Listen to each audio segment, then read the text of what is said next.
Дария по Нова телевизия. Доктор Ирина Добрева е карала колата си...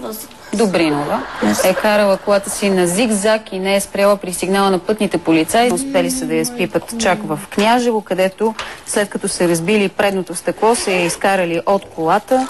В други публикации пише, че също така е ранила един от полицаите с нож. Доктор Ирина Добринова ни гостува. Добро утро. И на здраве! Какво направихте? Имате проблем с алкохола? Не, аз нямам проблем с алкохола, защото не употребявам алкохол, тъй като съм 5 пъти оперирана, цялото ми тяло от студен възел, през тотална лимфна дисекция, след катастрофи, след така. Какво че стана? съм жива. Стана, просто излязах в събота да се налея водичка. Ама каква водичка? Огнена ли? Преди няколко дена, не ми се уточняват дати, не ми са... Така, да се налея водичка. И ме подгониха 3 коли. А защо не спряхте? Така, 3 коли ме гониха.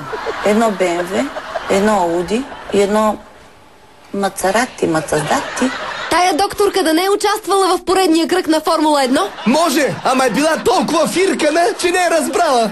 Или се правите на ударена, или в момента се опитвате по някакъв начин да отместите темата. Вие сте доктор ушинос гърло от доста години. Аз съм оториноларинголог. Не съм ушинос гърло. Рачков, риното ми подушва, че тук има нещо. Чувам. Отото ми е наред. От колко години сте лекар? Вече 25. Няма ли да се извини поне на пациентите си? Няма да я чуят. Преди години са ви хванали отново с алкохол. Това е било през 2003 година. Тогава сте карали с 2,03 промила. Поне 5 пъти сте вкарвани в изтрезвителя. Там хода, защото ми е близичко. Че да беше открила тогава оторино-ларинго кабинет в изтрезвителното. Поне няма да се разкарва до вкъщи. Да, хем ще си фирка, хем ще си приглежда. Защо се барикадирахте в колата?